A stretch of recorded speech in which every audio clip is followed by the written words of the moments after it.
मंडळी, हंपीला गेल्यावर तुंगभद्रा नदीतील कोरॅकल बोट राईड हा एक वेगळाच आणि लक्षात राहणारा अनुभव आहे.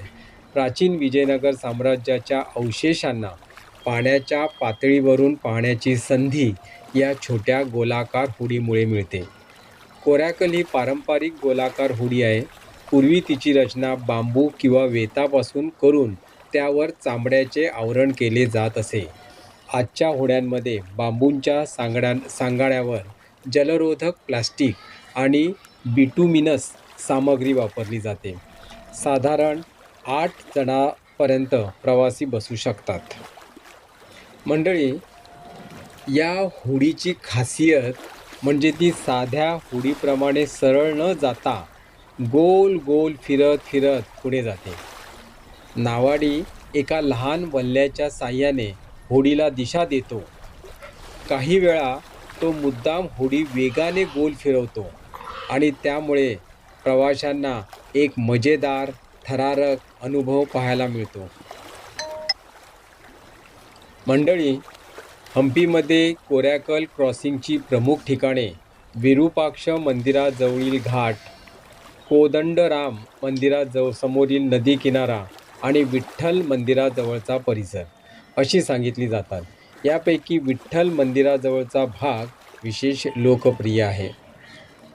नदीतून जाताना दोन्ही बाजूंना दिसणारे प्रचंड ग्रॅनाइटचे कातळ, हिरवीगार झाडी, प्राचीन मंदिरे आणि विजयनगर काळातील अवशेष हंपीच्या इतिहासाची एक वेगळीच अनुभूती देतात. काही ठिकाणी मोठ्या कातळांच्या अगदी जवळून किंवा त्यांच्या सावलीखालूनही होडी नेली जाते.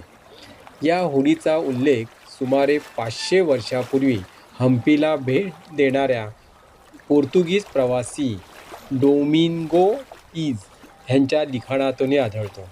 त्यांनी तुंगभद्रा नदी ओलांडण्यासाठी वापरल्या जाणाऱ्या गोलाकार होड्यांचे वर्णन उत्कृष्टपणे करून ठेवलेले आहे.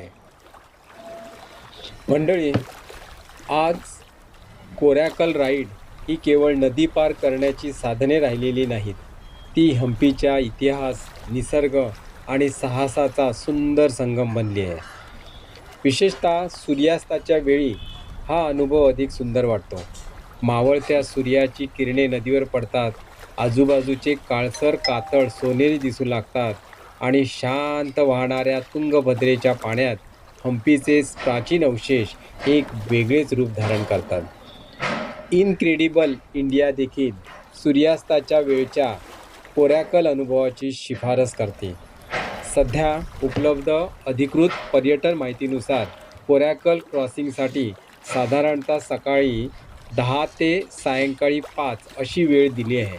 मात्र प्रत्यक्ष सेवा नदीची पाणी पातळी आणि स्थानिक परिस्थितीनुसार बदलू शकते. पावसाळ्यात तुंगभद्रेची पाणी पातळी वाढू शकते, त्यामुळे प्रवास करण्यापूर्वी स्थानिक पातळीवर चौकशी करणे योग्य होईल. मंडळी, थोडक्यात हंपीच्या दगडी इतिहासाला तुंगभद्रेच्या पाण्यातून अनुभवायचे असेल तर कोरॅकल बोट राईड नक्कीच करावी. ही केवळ बोटिंग नाही तर शेकडो वर्षाचा इतिहास, निसर्ग आणि साहस यांचा अनोखा प्रवास आहे.